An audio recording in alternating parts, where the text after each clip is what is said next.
नमस्कार दोस्तों, मैं धर्मेश चौधरी, आपका हिंदी मस्ती ऑनलाइन क्लास में स्वागत है। हम पढ़ रहे थे रस, और रस हमारा समाप्त हो गया है। रस के 3 वीडियो हैं, आप रस देखिए, उनके नोट्स बनाइए। और आज हम पढ़ने वाले हैं समास। आज हम समास के बारे में जानेंगे, समास पढ़ेंगे। तो आइए शुरू करते हैं समास। समास क्या है? अगर समास का समास विग्रह करेंगे तो क्या हो जाएगा? समास का अगर समास विग्रह करेंगे तो ये हो जाएगा सम धन आस। सम धन आस, इसका समास विग्रह क्या हो जाएगा? सम धन आस।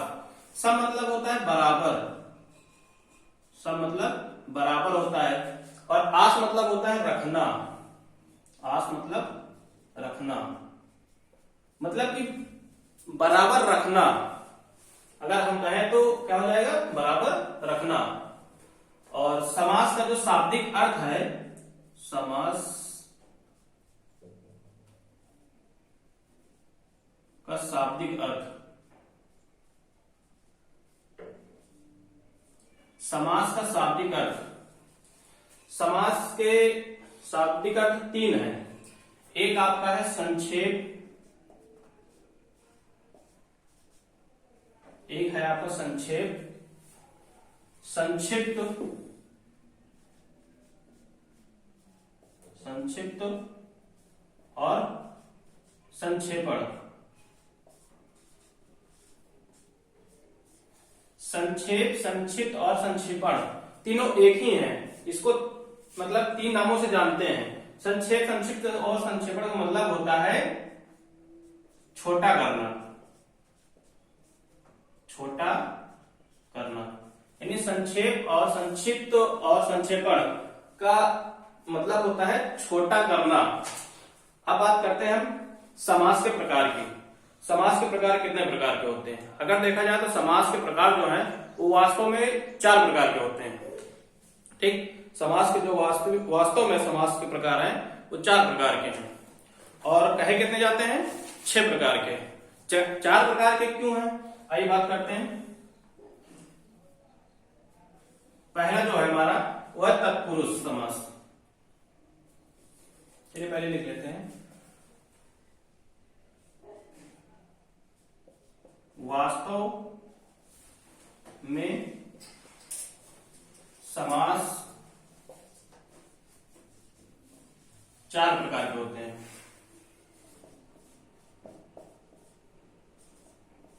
वास्तव में अगर देखा जाए तो समास 4 प्रकार के होते हैं, लेकिन समास की संख्या जो है, समास की कुल संख्या, कुल संख्या 6 होते हैं। कितनी होती हैं? 6। वास्तव में समास 4 प्रकार के होते हैं, और उनकी अगर संख्या देखी जाए समास की, तो समास की संख्या कितनी होती है? 6। कौन कौन से? पहला है आपका तत्पुरुष समास, पहला है आपका तत्पुरुष समास। दूसरा आपका द्वंद्व समास, द्वंद्व समास। तीसरा है आपका अव्ययी भाव। कौन सा? अव्ययी, अव्ययी भाव। और चौथा आपका कौन सा है? बहुव्रीहि।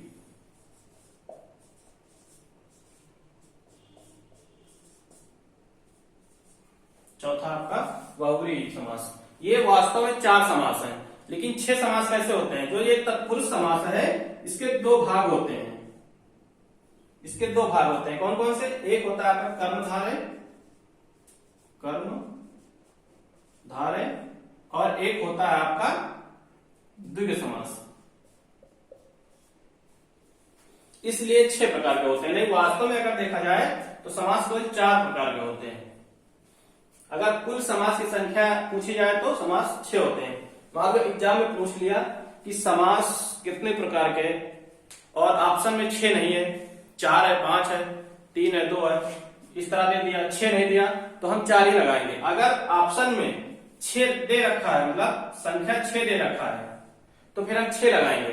अगर ऑप्शन में 4 भी होगा तब 4 नहीं लगाएंगे, फिर 6 ही लगाएंगे। अगर 4 और 6 दोनों साथ में ऑप्शन में आ रहे हैं तो फिर हम 6 ही लगाएंगे, 4 नहीं लगाएंगे। ठीक, चलिए अब एक एक समास के बारे में हम पढ़ लेते हैं। एक एक समास के बारे में बात करते हैं।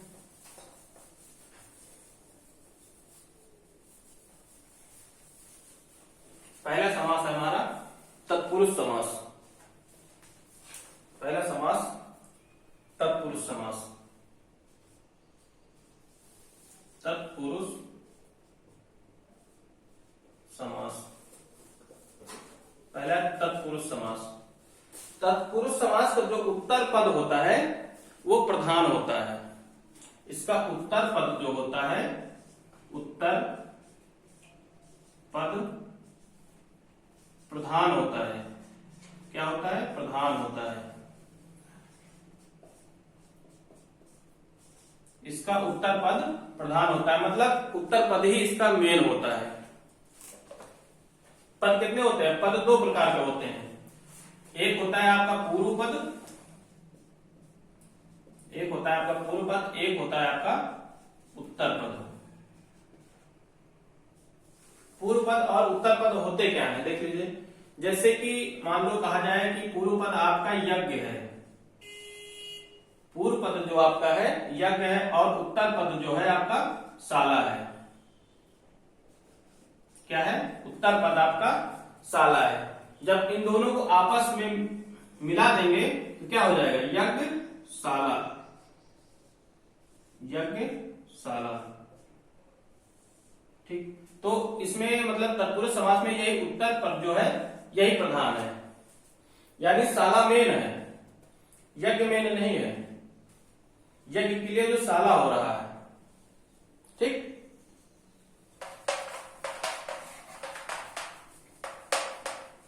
पद कितने होते हैं? दो पद।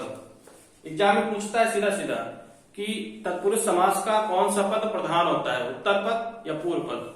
तो हम लगाएंगे उत्तर पद में, यानी तत्पुरुष समास का जो है उत्तर पद प्रधान होता है। चलिए तत्पुरुष समास की पहचान कैसे होगी? तो इसका उत्तर पद तो प्रधान हो गया, इसके सूत्र हैं कुछ, वो हम लिख लेंगे। जैसे कि में से के द्वारा का की के लिए, में से के द्वारा का की के लिए, और एक आपका है पर। ठीक, ये सब अलग अलग है। का की के लिए एक साथ है, ठीक, और एक यहां पर और लिख लीजिए को। ठीक, मतलब इस जो तत्पुरुष समास की पहचान होगा ना, वो मतलब यही सूत्र लगेंगे उसमें। में से के द्वारा को का की के लिए पर। कैसे? आइए एग्जांपल से देखते हैं। जैसे कि एग्जांपल में ले लिया गया, पूछ लिया गया कि वनवास, वनवास में कौन सा समास है? वनवास। तो ये सूत्र का प्रयोग करके अगर हम करके देख लें तो क्या हो जाएगा? समास विग्रह करेंगे पहले हम इसका। क्या हो जाएगा? वनवास, यानी वन में वास, वन में वास, मतलब में लग रहा है। अगर से लगाएंगे तो गलत हो जाएगा। वन से वास गलत हो जाएगा, वन के द्वारा वास तब भी गलत हो जाएगा। हमेशा वन में ही, वन में वास होता है, से वास नहीं होता है। न के द्वारा होता है, न का होता है, न की होता है, न के लिए, न पर। तो वन में वास हो जाएगा। जैसे दूसरा है नदी वास, नदी वास का समास विग्रह करेंगे तो नदी समास, नदी का समास विग्रह करेंगे क्या हो जाएगा? अब इसमें कौन लगेगा? इसमें भी यही लगेगा में, यानी नदी में वास। ये नहीं लगेगा कि नदी पर वास, यानी नदी पर वास मतलब होता है नदी के ऊपर, और नदी में वास मतलब में का शब्द मतलब होता है अंदर, तो नदी में वास। तीसरा है आपका जैसे नगरवास, तीसरा है नगरवास। अगर इसका हम समास विग्रह करेंगे तो क्या हो जाएगा, नगर में वास, नगरवास यानी नगर में वास। इसके बाद एक और है सिर दर्द, सिर दर्द। सिर दर्द का समास विग्रह करेंगे, सिर में दर्द,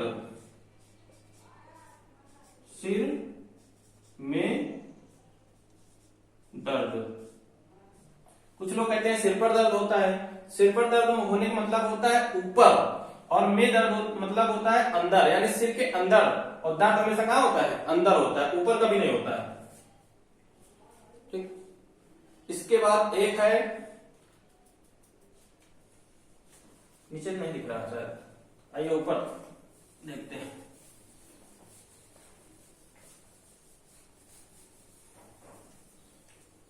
इसके बाद है पथभ्रष्ट, पथभ्रष्ट। इसका समास विग्रह करेंगे तो पथभ्रष्ट का क्या हो जाएगा, पथ में भ्रष्ट नहीं, गलत हो जाएगा, पथ से भ्रष्ट। क्या हो जाएगा, पथ से भ्रष्ट, पथ से भ्रष्ट, पथ में नहीं होगा। सूत्र मिटा दिए है ना, चलिए सूत्र कहीं हम लिख लेते हैं एक बार यहां पे, तब प्रयोग करने में आसान रहेगा। में से के द्वारा का की को के लिए और पर, ये सूत्र लिख दिया ऊपर। ठीक। अब बताइए पथ भ्रष्ट यानी पथ से, ये वाला लग रहा है सूत्र, से लग रहा है, पथ से भ्रष्ट, पथ में भ्रष्ट नहीं होगा, में मतलब होता है अंदर, पथ से भ्रष्ट मतलब आप कहीं जा रहे हैं और आप रास्ता भूल गए, तो आप क्या लिख रहे हैं, मतलब रास्ता भूल गए, यानी आप पथ से भ्रष्ट हो गए हैं। इसके बाद है वाणाहत, वाणाहत। अगर इसका समास विग्रह करेंगे तो क्या हो जाएगा, बाण से, कि बाण में, बाण से आहत, बाण से आहत। क्या हो जाएगा, बाण से आहत। भाई बाण के द्वारा आहत नहीं होगा, बाण से होता है, बाण के द्वारा नहीं होगा। बहुत लोग कहते हैं कि बाण के द्वारा आहत, बाण के द्वारा आहत नहीं होगा, बाण से आहत होगा। ना तो यहाँ पे का लगेगा, ना की लगेगा, ना को लगेगा, ना के लिए, ना पर, बाण से आहत हो जाएगा। इसके बाद एक है निरालाकृत, निरालाकृत। निरालाकृत का समास विग्रह करिए। अगर निरालाकृत का समास विग्रह करेंगे तो क्या हो जाएगा, निराला से कृत, निराला से कृत नहीं लगेगा, और फिर अगर में भी नहीं लगेगा इसमें तो क्या होगा, ये लगेगा, के द्वारा लगेगा, यानी कि निराला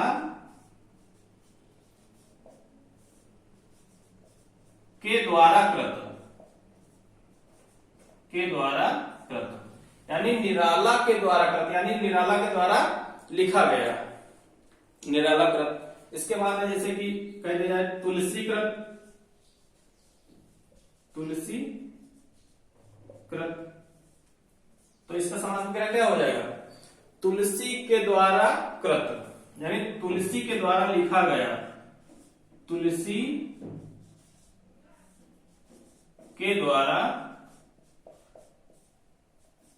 कृत, यानी तुलसी के द्वारा लिखा गया। इसके बाद जैसे कि हैदराबाद, एक और है हैदराबाद, हैदराबाद के बारे में। अगर हैदराबाद का समास विग्रह करेंगे तो क्या हो जाएगा, हैदराबाद जो है वो हैदरों के द्वारा आबाद है। किसके द्वारा आबाद है, हैदरों के द्वारा आबाद हुआ है, के द्वारा आबाद, हैदरों के द्वारा आबाद। तो यानी कि के द्वारा का सूत्र भी लग गया, मे का भी सूत्र लग गया, से का भी सूत्र लग गया। अब लगाना है किसका, का, की का, को का, के लिए और पर का।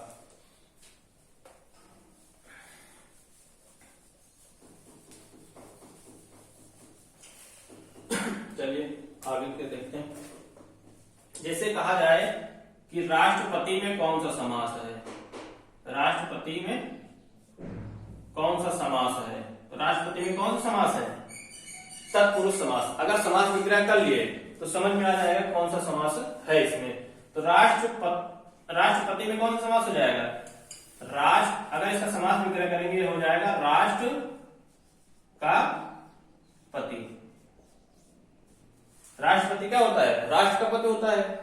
अगर कहा जाए राजकुमारी, राजकुमारी, अगर कहा जाए राजकुमारी, राजकुमारी में कौन सा समास हो जाएगा, इसमें भी तत्पुरुष समास हो जाएगा। अगर राजकुमारी का समास विग्रह करेंगे तो क्या हो जाएगा, राजा की कुमारी, यहां पे की लगेगा, राजा की कुमारी, राजा की कुमारी, यानी का भी प्रयोग कर लिए हम, अब की का भी प्रयोग कर लिए हैं, राजकुमारी यानी राजा की कुमारी। अगर कहा जाए राजमहल में कौन सा समास है, राजमहल में कौन सा समास है, राजमहल में कौन सा समास है, तो राजमहल में भी तत्पुरुष समास है। राजमहल का अगर समास विग्रह करेंगे तो क्या हो जाएगा, राजा का महल, क्या हो जाएगा, राजा का महल का शब्द का प्रयोग हुआ है, राजमहल यानी राजा का महल। ठीक, इसके बाद जैसे है गगनचुंबी, गगन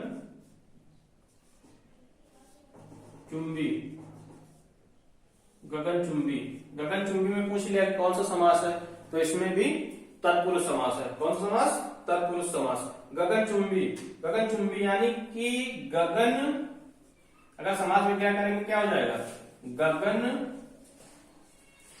को चूमने वाला, गगन को चूमने वाला, को का प्रयोग हुआ है यहां पे, यानी गगन को चूमने वाला। अब यहां पे सूत्र यही मेन है, यही से समास विग्रह अलग हो रहा है। अगर ये सूत्र याद है, में से के द्वारा काटी के लिए पर, तो समझ लो समास विग्रह है। समास विग्रह कर लीजिए, उसके बाद पता चल जाएगा कि ये तत्पुरुष समास का उदाहरण है। ठीक, जैसे कि एक और है आपका गोपाल, पूछ लिया कि गोपाल में कौन सा समास है, तो गोपाल में कौन सा समास होगा, तत्पुरुष समास होगा। अगर गोपाल का अगर हम समास विग्रह करेंगे क्या हो जाएगा, गो को पालने वाला, गो को पालने वाला, गो को पालने मतलब गाय, गो मतलब गाय, यानी कि गायों को पालने वाला कौन होता है, गोपाल। जैसे कहा जाए एक और चिड़ीमार, चिड़ीमार, चिड़ीमार, अगर चिड़ीमार में पूछ लिया कौन सा समास है, तो चिड़ीमार में कौन सा समास होगा, तत्पुरुष होगा। चिड़ीमार का समास विग्रह क्या हो जाएगा, चिड़ियों को मारने वाला, चिड़ियों को मारने वाला। जो चिड़ियों का शिकार करता है उसे तो बोलते हैं चिड़ीमार, चिड़ियों को शिकार करने वाला, चिड़ियों का शिकार करने वाला, लेकिन यहाँ पे चिड़ीमार है तो चिड़ियों को मारने वाला हो जाएगा। इसके बाद और थोड़े से उदाहरण बचे हैं इसके तत्पुरुष समास के। अभी बचा हुआ है आपका के लिए और पर। इसके भी उदाहरण देख लेते हैं। तो समास का जो पहला है तत्पुरुष समास, ये क्लियर हो गया।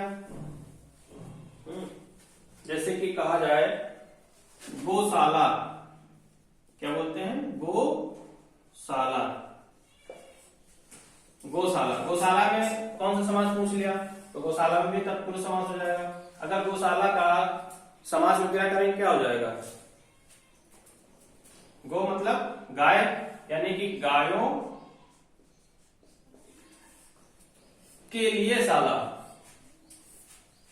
के लिए शाला,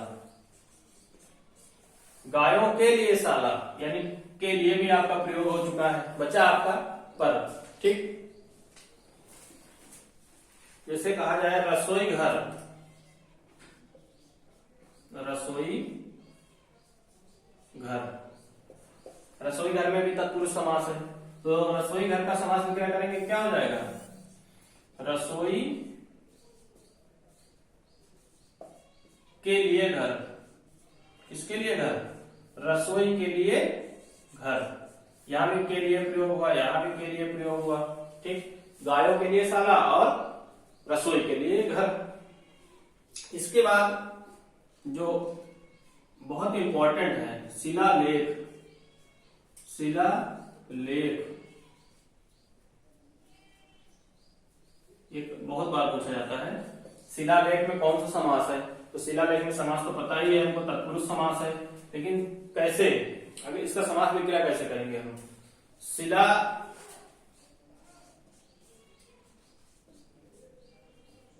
में लेख या फिर शिला पर लेख, शिला पर लेख, इस तरह के दो ऑप्शन आते हैं।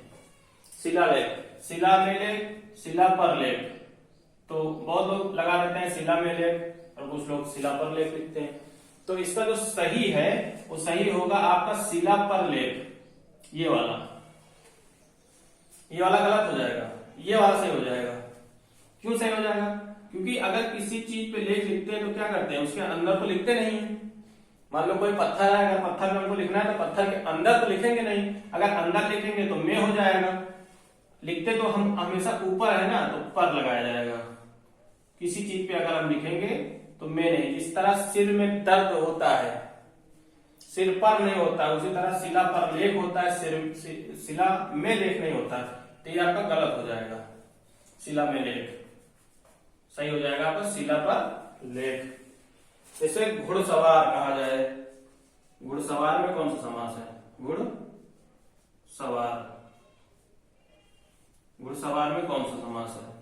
अगर आपको नहीं पता है तो आप इसका समास विग्रह कर लीजिए। अगर समास विग्रह करें क्या होगा, घोड़े पर सवार या घोड़े में सवार, घोड़े में सवार, दो ऑप्शन ये भी रहेंगे वहां पे। अगर घुड़सवार पूछ लिया तो घोड़े पर सवार या घोड़े में सवार। कुछ लोग में भी लगा देते हैं, कुछ लोग पर भी लगाते हैं। जो पर भी लगाते हैं वो सही होते हैं, क्योंकि हम तो घोड़े के ऊपर बैठे हैं ना। अगर ये सही कर देंगे कि घोड़े में सवार, तो घोड़े के अंदर, उसके शरीर के अंदर की बात हो रही है। में मतलब होता है अंदर की बात, अंदर की बात होती है हमेशा। तो में तो गलत हो जाएगा। तो क्या होगा, घोड़े पर सवार। ये आपके तत्पुरुष समास के उदाहरण कंप्लीट हो गए हैं। और इसके बाद आपका एक और समास है,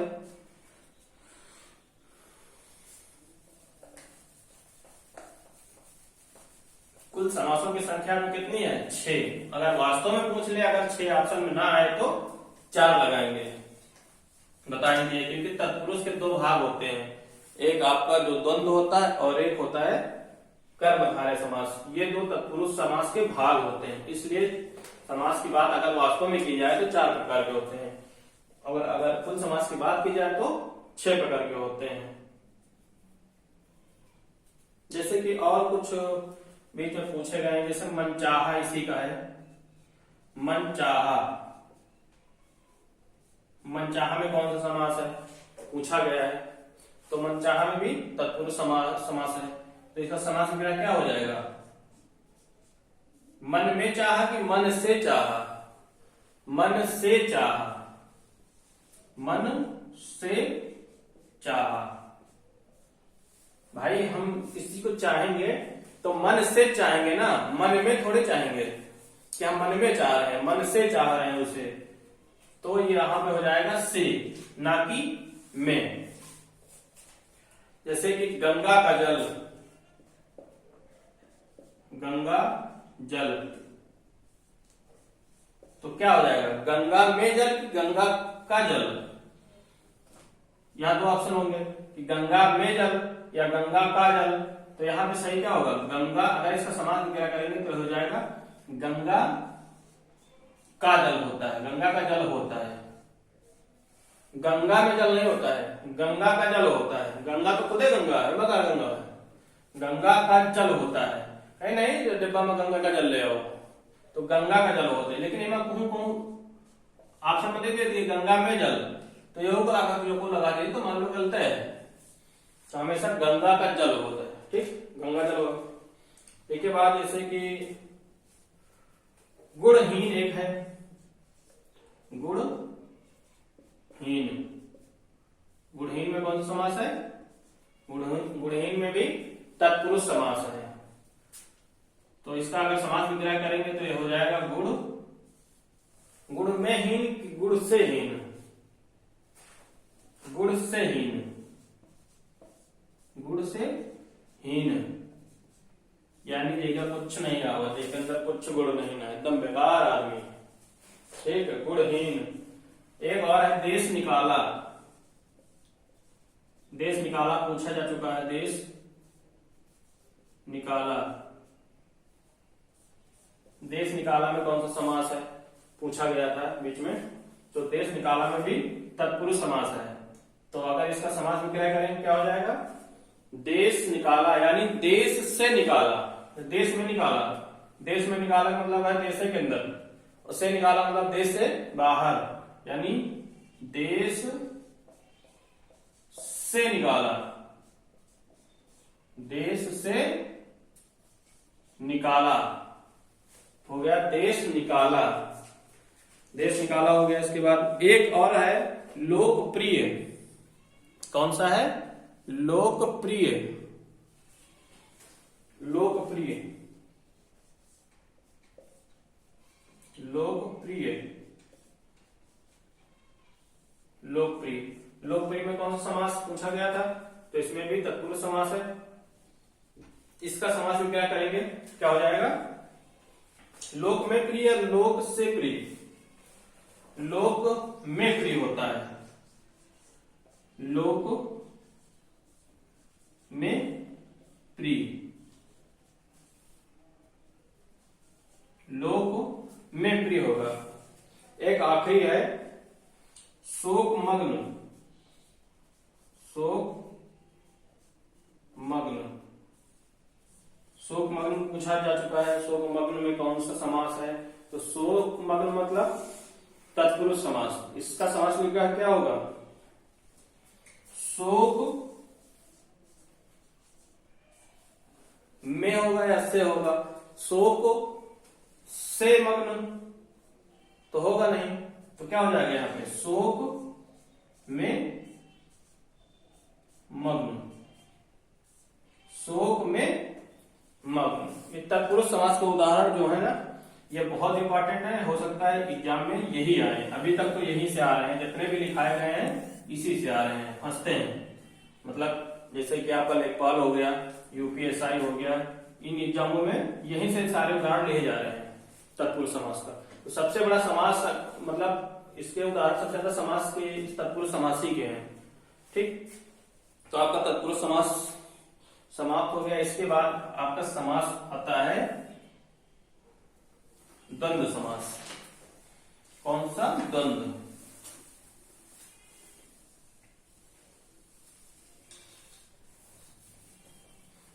द्वंद्व समास। सबसे सरल समास होता है द्वंद्व समास। सबसे सरल समास द्वंद्व समास। या फिर हम पहले इसी के भाग पढ़ लेते हैं। द्विग मतलब तत्पुरुष के दो भाग थे ना, एक कर्मधारय था और एक था द्विग समास। तो हम इसी के पहले भाग पढ़ लेते हैं। जैसे कि पहला इसका एक भाग था द्विग समास। कौन सा? द्विग समास। द्विग समास, हम द्विग समास के बारे में पढ़ लेते हैं। ठीक। तो द्विग समास, द्विग समास की बात करें तो इसका जो उत्तर पद होता है, इसका उत्तर पद जो होता है, इसका भी प्रधान होता है। उत्तर पद प्रधान होता है। इसका उत्तर पद क्या होता है? प्रधान होता है।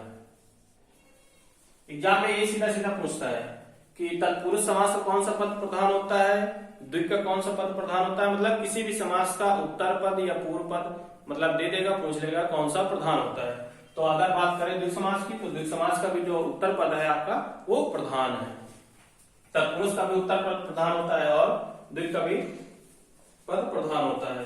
यानी अगर इसकी परिभाषा कही जाए तो जो पूर्व पद, परिभाषा इसकी क्या हो जाएगी? पूर्व पद संख्यावाची होगा। क्या होगा? संख्यावाची। इसका पूर्व पद जो है संख्यावाची और होता है, पूर्व पद संख्यावाची होता है। इसका पूर्व पद संख्यावाची होता है। अर्थ की दृष्टि से या अर्थ की दृष्टि से यह, अर्थ की दृष्टि से यह समूहवाची होता है। समूहवाची होता है। मतलब इसका जो पूर्व पद है वो संख्यावाची होगा और जो अर्थ निकलेगा वो एक समूह के अनुसार बनेगा। जैसे उदाहरण से हम समझेंगे। इसका जो पहला उदाहरण है, जैसे कहा जाए कि चौराहा। चौराहा, चौराहा में कौन सा समास है? तो चौराहा में कौन सा समास हो जाएगा? द्विग समास हो जाएगा। चौराहा यानी कि ये पूर्व पद हो गया। पूर्व पद यानी ये संख्यावाची है। चौराहा संख्यावाची है तो इसका उत्तर पद क्या हो जाएगा?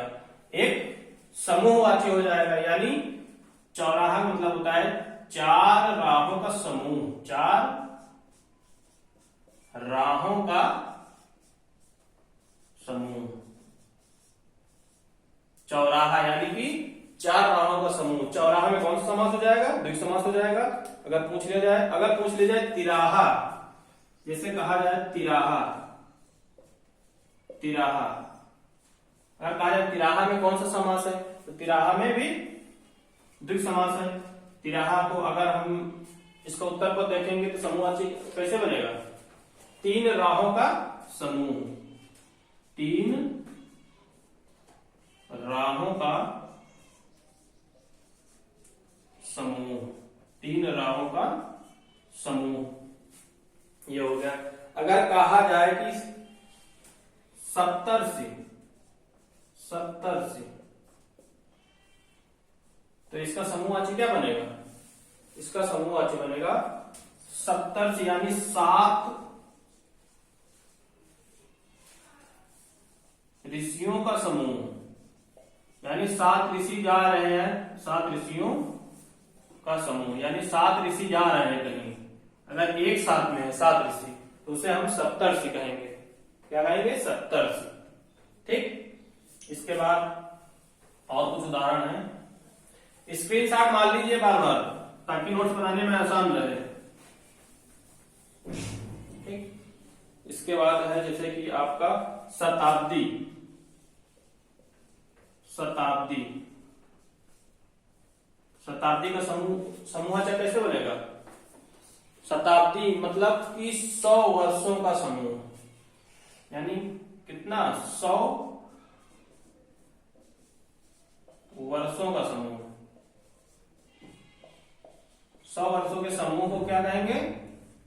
शताब्दी, शताब्दी 100 वर्षों का होता है ना, 100 इस तरह लिख लीजिए चाहे इस तरह लिख लीजिए, 100 वर्षों का समूह। इसके बाद है आपका पंचतत्व,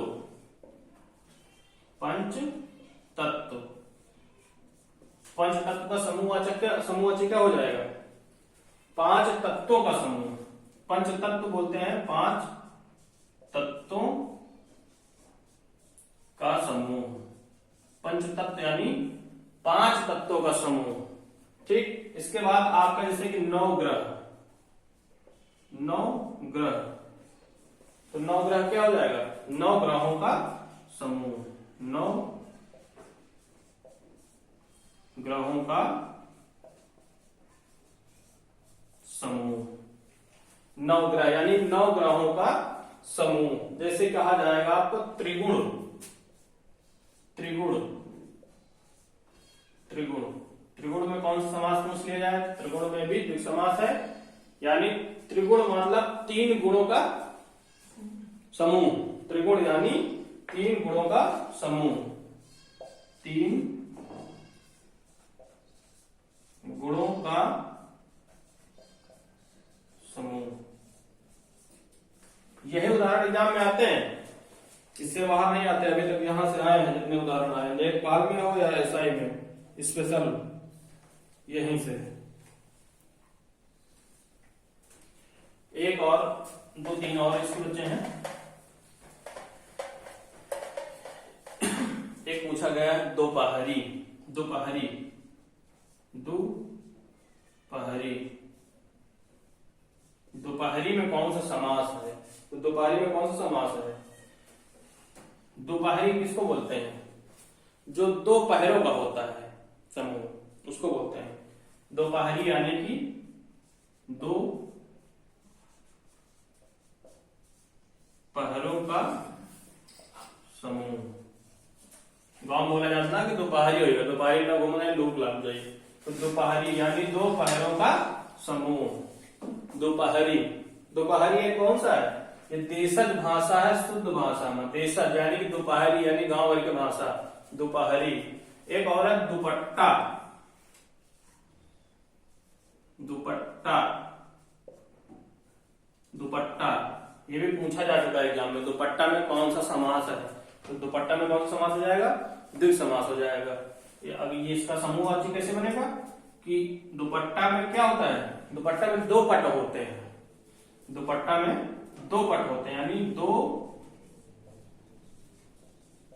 पटों का